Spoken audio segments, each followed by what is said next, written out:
Anybody that knows me knows that I listen to a lot of podcasts and I listen to a lot of liberal media podcasts. And I came across an interview today with a guy named Tim Weiss. This is a good interview. This is one of the best interviews I've ever heard, really, honestly. It's one of the best. And I decided to take this in its entirety and post it. Now, this belongs to a podcast called Blacking It Up. And they basically did an interview with this guy for the 200th episode. And it was one hell of an interview. Everything this guy said was just amazing. You know, just put things in a different perspective. And I know some of y'all might be interested in this. So I'm going to just let y'all get right into it because I just got off work and I'm about to take a shower and everything while this is posting. But yeah, check this out. Of blacking it up, and please enjoy this interview that's coming up. We are blacking it up. Up next in our 200th week episode of Magic, we have Tim Wise. Sir. Hello. What's going on? How are you doing? I'm doing well, man. How are you? I'm alive. I'm kicking. I don't know if you know, we were just on the phone with Van Jones, and I went to your website today and I saw that like one of the titles, like when people have like writer or comedian stuff like that, you had anti-racist essayist. And I was wondering, after speaking to Van Jones, like this would be a good question for you too. How does it feel to have a bullseye on your back at all times? Well, you know, I mean, after a while, to be real honest, you know, you sort of, in a weird way, get used to it. I know that sounds sort of nuts, but of course, it's not really, I suppose, for folks of color who, you know, challenge racism or just, you know, wake up and try to breathe in the morning. They know they have a bullseye on their back. So, you know, for those of us who are white, we have to actually do something to have one on our back. You know, people of color, you know, by definition in this culture have historically had one no matter what they did. So for me, you know, I've been dealing with that since I was about 18, and it was the first time I had my life threatened. I found it sort of amusing in a dorm room at my college because of something I'd written.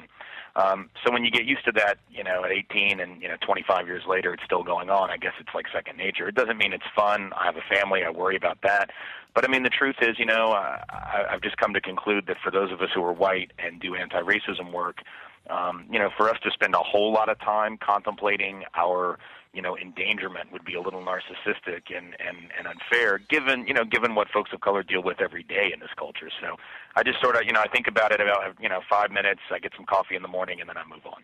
Yeah, see, that, by the way, there was just way too many reasonableness and facts in your statement just now. That is why you probably catch so much hell, because you're sitting there going, oh, because people of color have this issue, and people are just going, boo, boo, the entire time you speak.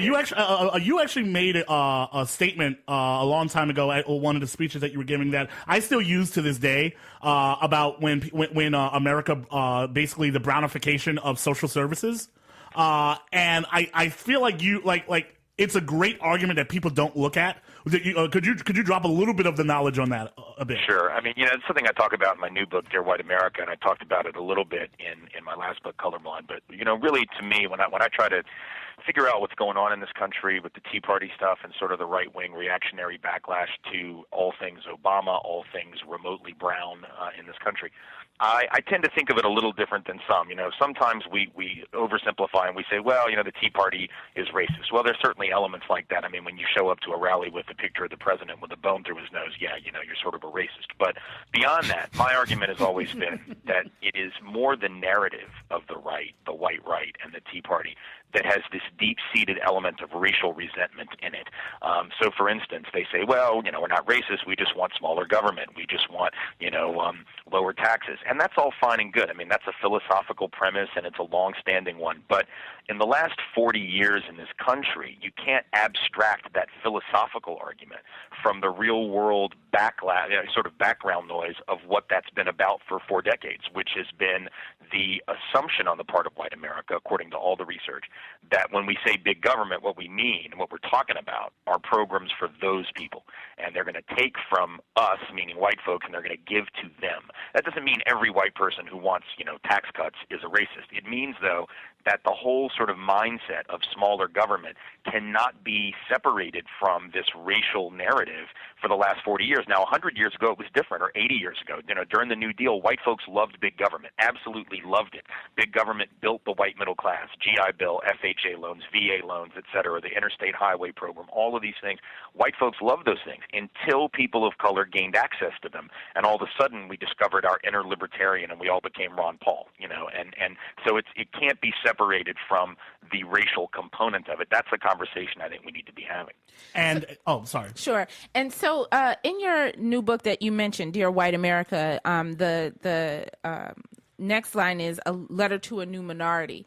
And there seems to be this, this fear that keeps, that is being pushed out that, because there are more people there are going to be more people of color at some point in this country than whites, that somehow they need to be feared because they're taking everything from us. They're taking our jobs, they're taking our government. What will they take next? Will they take our children?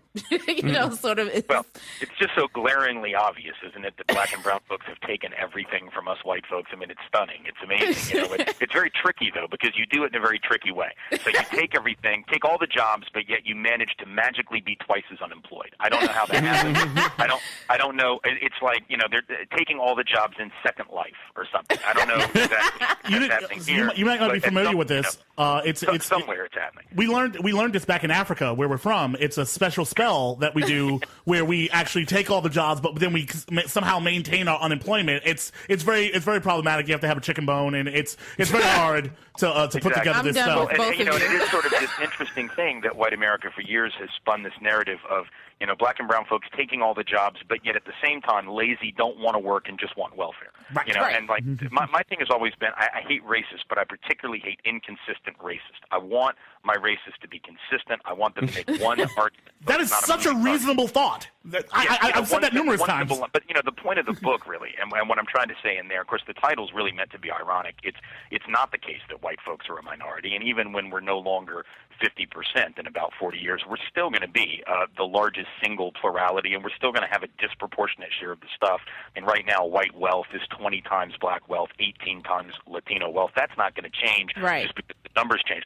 But I wanted to make the point that in so many ways, white Americans, for the first time, are not only feeling like a minority, but more to the point, we're feeling raced. People of color have always known that racial identity was central to their existence, but white America, for a long time, we've had maybe the biggest white privilege of all, was the privilege of not being raced or not feeling raced, feeling that we were essentially racially invisible. And now there are four things going on that I identify in the book that have all made whiteness visible for the first time for a lot of white folks. One is a black president, which sort of challenges our embedded notions of who is prepared to exercise leadership. Two is the economic meltdown, which is confronting whites with a level of insecurity we haven't seen since the Great Depression. I mean, double-digit unemployment is not new for people of color, but for white folks, it's like great-granddad's America. That's not really what we've been dealing with. And a third thing is the popular culture is thoroughly multicultural, so that the cultural icons are no longer the ones from 40, 50, even 25 years ago when MTV wouldn't even run videos by black artists except Michael Jackson, for many years. And so now the culture's changed, the economy's changed, the leadership has changed, and then finally the demographic shift. All those things are sort of conspiring at one time, not in the literal sense of a conspiracy, but they're happening all at once, and it's creating this like perfect storm of white anxiety, which if we don't deal with it, not only is it likely to create a lot more racial animosity, but it's also going to prevent us from dealing with the economic problems that are confronting millions of white folks as well as people of color, because we can't see how our unwillingness to solve the problem is really rooted in the indifference to double-digit unemployment when it was just black and brown folk, the indifference to predatory lending when it was just black and brown folk. Maybe if we had cared about that stuff 20 years ago when people of color were dealing with it, we might have done something, but we didn't, and so here we are, and we're all suffering for it. And you mentioned people, I guess, getting their Ron Paul on. You actually just wrote an article about Ron Paul and the left's obsession with him. So, certain aspects of the left's obsession with him. it's amazing how it's like I just basically breathe, and the white folks at Daily Kos get pissed at me. It's stunning. I'd stayed away from that joint for a year, and I was asked to come back. Some folks of color who've been dealing with stuff there forever, as you know, were like, "Could you please write something about this?" I said, "All right," I did, and then could you please post it over there? I'm like, "All right, I'll do it." And sure enough, there's like 1,300 comments, and people are going nuts, and it becomes this big battle. And all I was really trying to say is, it's one thing for you to be dismayed by certain aspects of the Obama administration's foreign policy, certain aspects of their ongoing, continuing with the war on drugs is racist and classist, as we all know it is. I don't know anyone on the left who isn't upset about those things. I don't know anyone on the left who isn't upset that the administration isn't doing any more. But, most people who are truly on the left understand, and certainly people of color understand, regardless of politics, that, presidents don't do stuff just because you think they're nice people. Presidents don't do stuff just because they might be more liberal than the last guy. You have to force presidents, leaders of the empire, to do anything you want them to do. Going and turning around and praising a guy like Ron Paul as if that's going to somehow get Barack Obama to stop drone attacks in Iraq or in Afghanistan is absurd. I mean, the truth of the matter is this is a guy who believes that we ought to repeal basically the last 20th century, the whole last century, go back to a level of government from the early 1800s, which was fine for rich white men, get rid of all the civil rights laws, but because, and he's endorsed by overt neo-Nazis, but we're supposed to ignore all of that because he's against wiretapping. We're supposed to ignore all of that because he will get that god-awful PSA to stop taking nudie pictures of us at the airport. I don't like going through the nudie body scan thing either, but I'm not so insecure with my body that I would give up civil rights laws just so you don't get to take a picture of me naked. I mean, honest to God, there comes a point where we have to have priorities, and these folks on the left who are upset at the president, I am too, but you're not going to solve that problem by praising a right-wing libertarian who believes in letting the market deal with everything, deregulating all businesses. And these people on the left are like, well, Ron Paul wouldn't have subsidized corporations, he wouldn't have bailed out the banks. No, but he wouldn't have regulated them either. So what's your point? At some point, all the problems that we're seeing right now would have been magnified 50 times over had a Ron Paul been president. So I just don't see any reason for those of us on the left. I made the point in the article that David Duke, who is an absolute real hardcore Hitlerian Nazi, also is against the wars, also is against the TSA, also is against wiretapping, also is against drone strikes, also wants to have a different Middle East policy. So if all it takes is a different foreign policy perspective and a commitment to, freedom of speech and no wiretapping and no domestic spying and, extraordinary rendition of terrorist suspects, if that's all it takes for a leftist to say nice things about you, irrespective of all the other racist, nonsensical, classist, sexist, homophobic things that you say, then why isn't Glenn Greenwald endorsing David Duke, or not endorsing him, but saying nice things about him? Why aren't these folks praising him and saying, "Wow, we really ought to listen to that David Duke guy"? I mean, yeah, I know he's a Nazi, but come on. I mean, at some point, you do have to draw a line in the sand, and I do sort of think that if we're going to have any litmus test in this country, it'd be a progressive. I'm not saying there should or shouldn't be, but God forbid, if there is going to be one, I'm pretty sure that civil rights is it. And if you're not able to get on board with the Civil Rights Act, if you're actually going to say nice things about a guy who thinks Woolworths was right, who thinks that the cops who dragged John Lewis off stools and civil rights protesters off stools at the soda fountain, that they were right to do that, that it was okay to put the no blacks need apply signs or not let black people try on clothes, that those people were philosophically more correct than the people protesting them. That's what Ron Paul believes. And anyone who's on the left who even says one nice word about this man other than, nice old guy, I like old people, I hope he lives a nice long life. I mean, beyond that, anything else, it seems to me, sort of ought to get your progressive card pulled. I'm sorry, you dropped a knowledge bomb on everyone. So many facts. It's just it just drives me nuts, and so I go off about this because, and of course, I got reamed on the web for this, and I got this sort of Twitter war with Greenwald and all this. And look, I've read some of Glenn Greenwald's stuff elsewhere, and I've liked some of his work, but I just don't understand these people for whom I do have some respect. If I didn't have any respect for them, I probably wouldn't waste my time. But people for whom I do have some respect, who still are so I guess the thing that also bothers me is not just that they're upset at the president, because I am too, but did you really think that you weren't going to have to do the work? I mean, that's the thing that bothers me. Like the left has always known, it was up to us to make presidents do what we wanted. It wasn't like Lyndon Johnson woke up one day and said, "Oh man, I've been a racist ass my whole life. I should probably change that." Yeah. It was because he was given no choice. And it's always been when you had the slightly more progressive president in office that you had to push the hardest. It was John F. Kennedy who had to be pushed harder than Eisenhower in some ways. It was Johnson who had to be pushed harder than Kennedy. And it's going to be, I think, President Obama who's going to have to be pushed harder than certain, more conservative presidents. And maybe it's because we have this unrealistic expectation. But the fact is, when you're the head of the empire, you act like the head of the empire unless the people make you stop. And so if we want the wars to stop, if we want the domestic detention possibility to stop, if we want all these horrible things that we feel are happening to stop, we're going to have to make those happen, whether that's in the streets, in our neighborhoods, in our communities, in our schools, doing the work. I think that some progressives have misunderstood who the agent of change is, and we decided to put it all on the president. I'm not saying he's not responsible for what he does, but if we're doing what we got to do the other 364 days out of the year, then the rest is not going to matter so much. And the problem is I don't think we are, and that's why the right has been able to in some ways move the administration their direction on things, and we haven't been as successful. And that's a very interesting point, because even I believe it was 2 Netroots ago, Obama actually sent a message to Netroots Nation saying he actually requesting, make me do these things. I need your support. If you want this, say it. Make your voices heard. Push me to do more things. And it feels like a lot of times that progressives don't seem to understand that aspect of it. And another funny part is that, as much as everyone's upset, like I feel like, because we're known as being, I guess, pro-Obama, being supportive of Obama on the show, but everyone, I think, confuses being pro-Obama with, therefore, not being upset about anything he ever does ever.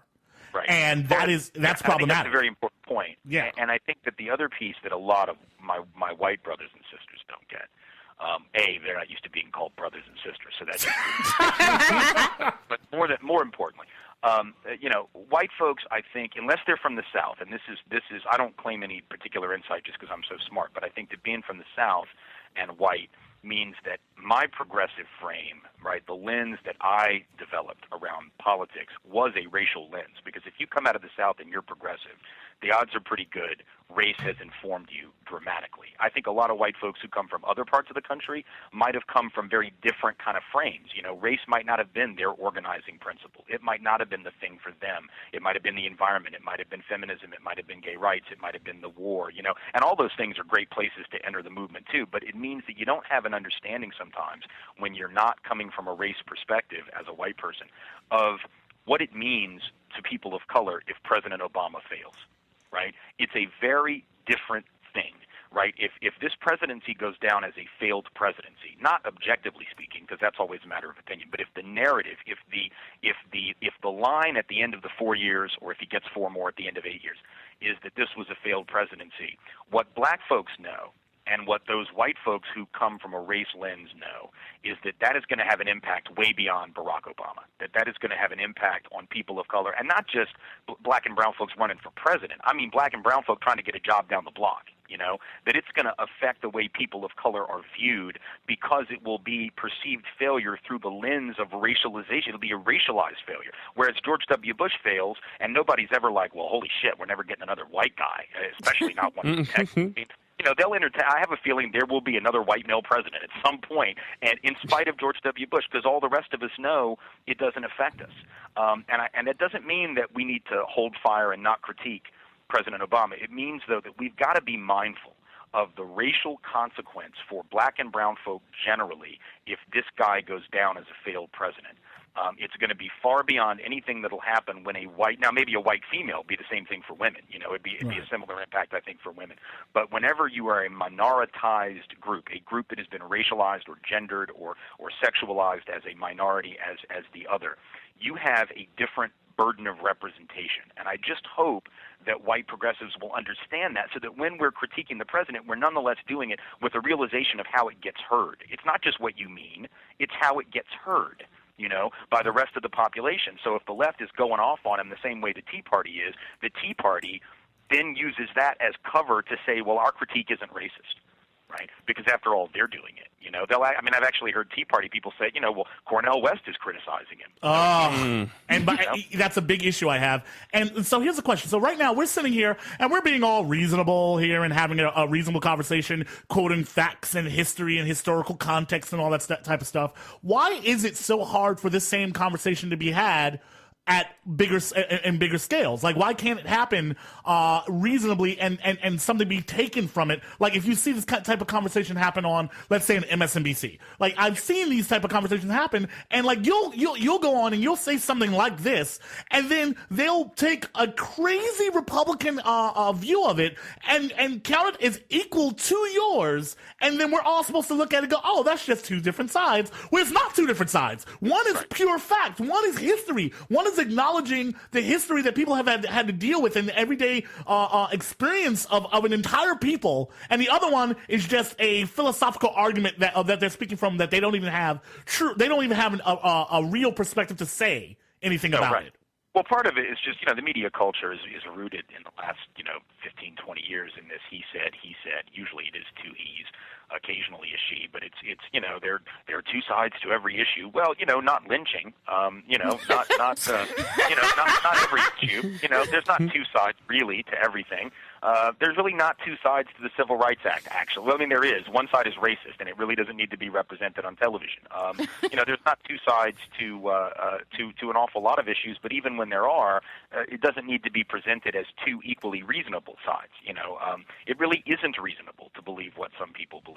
Now, there are certainly things we could debate, and I don't mind going on and discussing, for instance, this deeper phenomena of why, like I said in the beginning, why I think the Tea Party narrative is one of racial resentment. The problem is that too often when I am on television, and it's a 6-minute segment on CNN or whatever, we don't have time to get into the nuance. I mean, the time it took me to make the reasoned argument, would be way more than I would have on that show. So instead, the question comes, and these are questions coming from people I like a lot, like Don Lemon and others who I think really are good. They're good hosts. They ask good questions. They know what they're doing, but they are still constrained by the media culture to where the question comes out. Is the Tea Party racist? Go. You have 30 seconds, and that's not. A, it's not the question, right? And B, even if it were the question, I couldn't answer it in 30 seconds. We need to have a more reasoned argument about why the narrative is rooted in racial resentment. That, now, if people say, well, that's not the same as racism, okay, if you don't want to call it racism, you just want to call it racial resentment, the impact is the same. I'm not really that bought into the semantics. I just want us to understand when race is the background noise of the stuff we're hearing. And it seems to me that, at least in my lifetime, in my conscious political lifetime, which is maybe 30 years or so, my overall lifetime, 43 years, that it seems to me that very little has gone on in this country politically where the background noise has not been about race, whether that's taxing, whether that's the size of government, whether that's education policy, criminal justice policy, even war. Race seems to be in the background of just about everything. And it doesn't mean that everybody's racist, but I think that's what they hear. And so they get nervous, they get defensive, and they can't have the conversation because they think if I say we live in a country where racism is deeply embedded in everything we do, that I'm calling them individually horrible, racist, bigoted people, and that I'm making no differentiation between them and David Duke, when in fact I realize a huge difference between David Duke and most everyone. Right, but the point is, unless we're able to have that conversation about systemic racism, then we're going to be in real trouble, all of us, not just people of color, but white folks. So we have to sort of divorce this idea that when I call out the culture as racist, that I'm somehow calling individual people racist. It's not the same. Yeah, apparently the term racist has become the scariest thing you could possibly call a white person, beyond anything else. Racist is the thing. And it's hard. It's really hard, I guess, as a person of color, being black, sometimes to kind of deal with these things and try to have the conversation reasonably, like to argue it fact for fact. Like you've laid out a very strong factual argument that lays everything out, gives historical context. Boom, everyone's happy. But sometimes it's not that easy because you're hearing someone say something that is so crazy and so ignores all of your history, all of your family's history, the discussions that happen day to day, and they're saying it and they're acting like your life is not your life. It's just a it's a way of looking at it as opposed to your life. Exactly. And it's the kind of thing we wouldn't do with any other person who said, "Hey, this is what happened to me." Like if someone came up to you and said, "God, I was the victim of child sexual assault," you wouldn't be like, "No, you weren't. Stop lying." Yeah. You wouldn't say, "Well, you need to get over that and just move on. What the hell's wrong with you? That was a long time ago. When are you going to move on? That's not what we would say. People would be at least compassionate and listen. If someone's been traumatized, victimized by some injustice, whether it's child abuse, sexual assault, just growing up in a dysfunctional family, which so many of us have done, regardless of race, you would hear it. You would assume, this person is probably not delusional. Maybe I should listen to them. But when it comes to people of color talking about the injury of racism and discrimination, not just the historic injury that their families face, but their own microaggression experiences at the department store, at the grocery, at the mall with police, whatever, it's like, well, now come on, maybe you're insane. Have you ever thought about that possibility?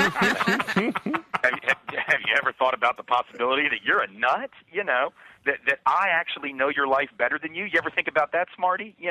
That's sort of what we're saying. And the sad thing, and I think it's an important point for white Americans in particular to think about, is unfortunately this really isn't new. Like it's not just that white folks in the Obama era have decided that black folks are crazy for thinking that racism is still a problem, or that Latinos are crazy for thinking it's a problem.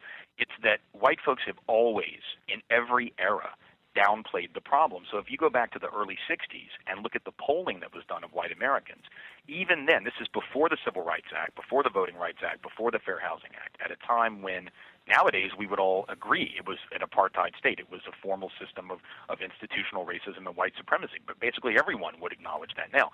But at the time, in 62, 63, Gallup polls found that between two-thirds of whites and 90%, depending on the question and the way it was asked, but at least two-thirds and as many as 90% of whites believed that black folks had fully equal opportunity with whites and were treated the same in the schools, had just as good a chance to get a good education, just as good a chance to get a good job.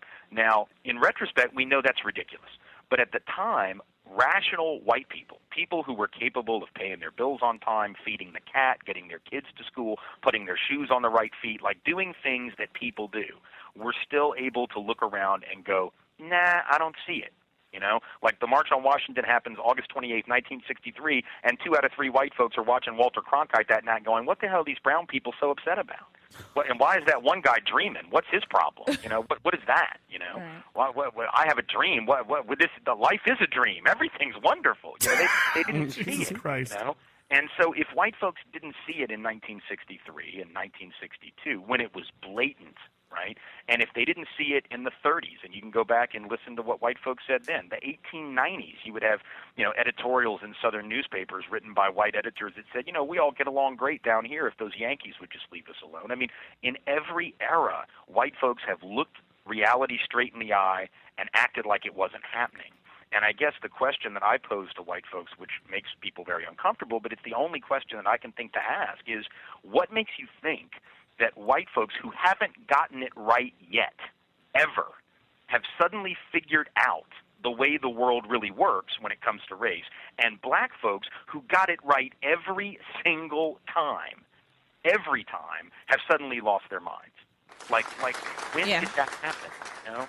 And if you can't answer that question, or you can't even understand the question, which is what I think is even scarier, then you're not prepared to enter into this conversation. So I have just a question to go back to the comment you made about sort of wanting your racists to be out front, and reasonable and consistent.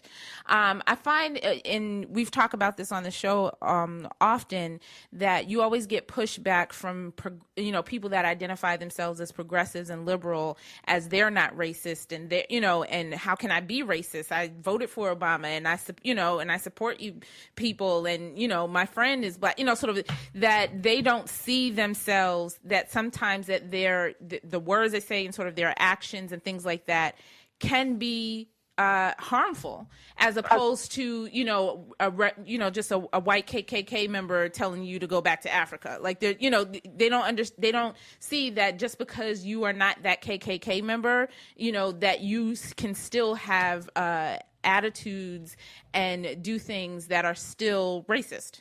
Well, look, I mean, like I said, I grew up in the South, and during the days of the enslavement of black people, there were white folks who would have denied that they didn't use the word racist back then. It wasn't really in the lexicon, but they would have talked about how they got along so well with, their own property. And in some ways, if you just talk about, did they say good morning and good evening and how are you and were there pleasantries? And, in many ways there were. I mean, actual relations between white and black folks, let's say in the South, were probably in many instances more, I guess, friendly than they were up north. But would anyone really say, well, you couldn't be a racist. You said hello to your slave this morning,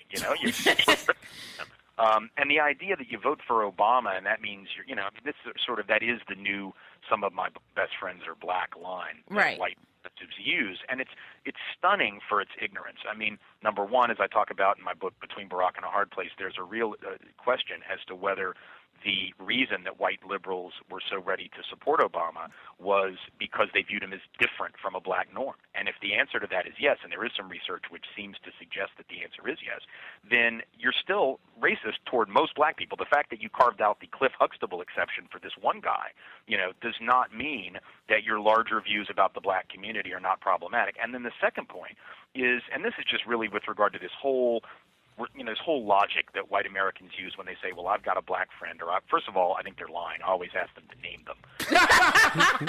Jay Sean? Yeah, you can't just say Tyrone, or you've got to. I need to know first and last name. I need to know their birthday. Like, I know all my friends' birthdays. What's his mama's name? I know all my friends' mother's name. Where does he live? I would be so screwed on that, sir, because if you ask me like to prove if my white friends are actual friends, like when is his birthday? I'm like, I don't know. Like, we drank at some point. I mean, certainly you would know things like where did he grow up, or and you'd certainly know the last name. You'd know things like that. So number one, I think we're lying. But even if we're telling the truth, the sad fact is, I did grow up. I grew up in Nashville, Tennessee. Most of my early friends happen to be black, but that didn't protect those kids from the institutional racism of teachers. It didn't protect, and by the time they were adults and going out to get jobs, hell, I hadn't seen them in years. So what good was my friendship? Were they going to ring me up and be like, hey, Tim, look, I'm applying for this job with Dow Chemical. Can you put in a good word? They didn't know where I was. I didn't know where they were. I wasn't there when they got pulled over by cops, because their tail light was out, quote unquote. And I don't think, for instance, we would take it as a very good defense against sexism if a guy were to go, well, I can't be sexist. I'm married to a woman. But that would be the equivalent argument. I love women. I'm heterosexual. How can I be a sexist? Because that's not an argument. That would be the logical extension of the some of my best friends are black. Well, that means that there can be no straight sexist anymore. Because they all love women, ostensibly, if they're men. That's ridiculous. Obviously, racism is not, and again, it's not about, are you a bigot? It's not about, I'm certainly willing to grant that, bigotry in the sense of blind, mindless hatred of the racial other has diminished substantially over the years. That's the one advance that we've made, and that's great. At least people now feel that they have to front about how many black friends they have. 100 years ago, they wouldn't have done that. 100 years ago, 50 years ago, if you'd said, hey, you like black people, white folks would have said, hell no, right? And they wouldn't have had any shame about it. Most white folks would have said no. Most white folks would have, are you racist? Yes. Do you think black people are as capable as white people? No. And they would have said that. So now we've at least made enough progress to where white folks feel the need to hide their biases. And in a sense, look, that is progress. It does mean that we know we should do better. And that's a hopeful thing. I talk about that in my book, Colorblind, that, the positive research on this, the heartwarming, or at least, I guess, the research that makes you feel somewhat hopeful, is that what the research says is that when we know of our own biases, when we're willing to own them, when we're willing to be upfront and honest about the fact that we all have them to some degree, then we usually, once we're truly aware of it, we usually will try to not act on them. We will try to interrupt them. Most people are good people. They don't want to hurt other people. But the problem is, if you don't realize that you've got certain biases that have been ingrained in you, if you don't realize that the system's on autopilot, no matter whether you're a bigot or not, and that things are happening with or without your approval, then you can't interrupt that process. You can't interrupt your own bias if you don't realize you've got it, and you can't interrupt the systemic bias if you refuse to see it. On the other hand, if you allow yourself to see both, the research says most of the time white folks will try to do the right thing.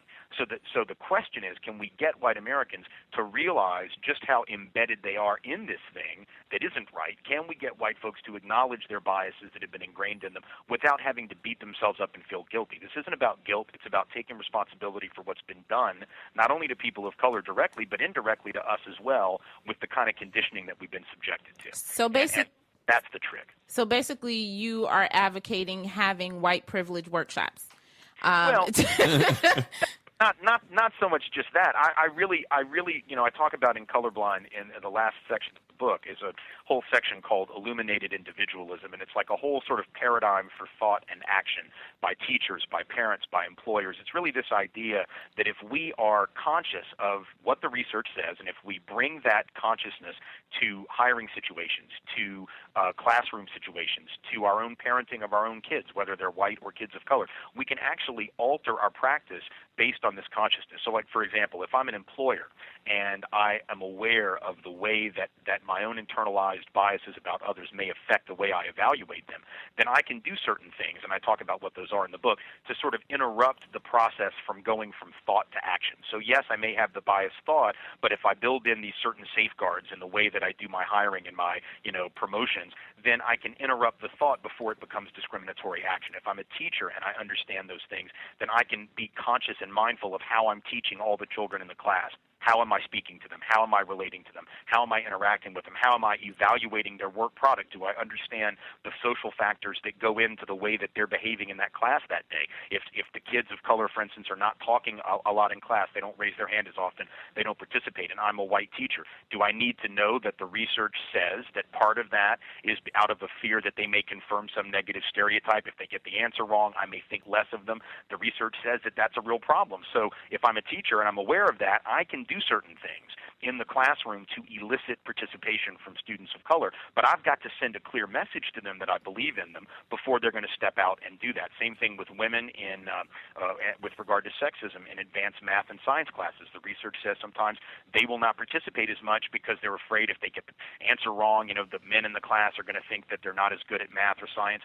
So there are techniques which, if I'm gender conscious and I'm conscious of sexism, I can use in the classroom in order to get that person to participate. If I don't do that, then they don't participate, and then I mark them down, they get a lower grade, and I think that they're just not as capable. So really it's about taking the consciousness of what race has meant, the consciousness of what class and gender and all these things have meant, and figuring out ways to build that into our policies, our practices, our procedures, so as to generate more equitable workplaces, more equitable schools, goes well beyond just sort of the awareness. It's about taking the awareness and plugging it in to the things that we do every day.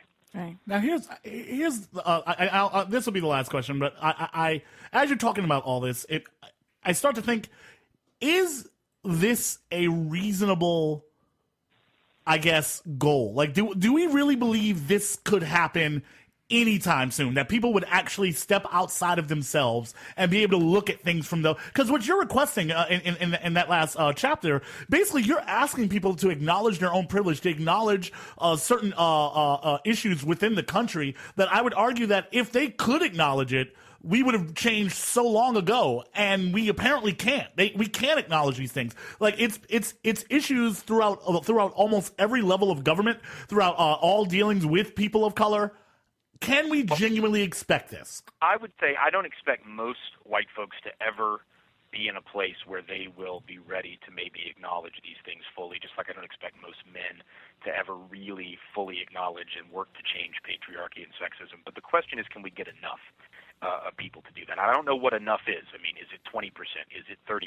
Is it 15%? Well, I don't know. As the demographics of the country change and we become a browner nation, it may take less and less whites joining in solidarity with that larger, plurality, let's say, of people of color to make it happen. But, what I do know is we got to have more than we have now.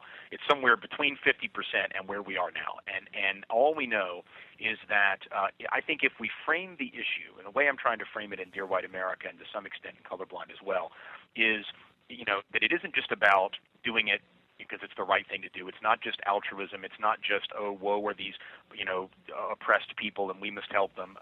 It's not just that sort of selfless thing. It's also about realizing that if we do not address racial inequity, if we do not get it together on this critical defining issue of this country, that all of us, including the vast majority of white Americans, maybe not the top 1/10 of 1%, but just about everybody else is going to be in for a very hard 20, 30, 40, 50 years. This country's economy, culture, society as a whole is not going to survive if we get to that point, let's say in 30 years, where half the population are people of color and half are white. How do we survive if the half that are people of color are still, at that day, 2 times as likely to be unemployed, 3 times as likely to be poor, double the rate of infant mortality, 1/20th the wealth of whites? How do you maintain a healthy society with that?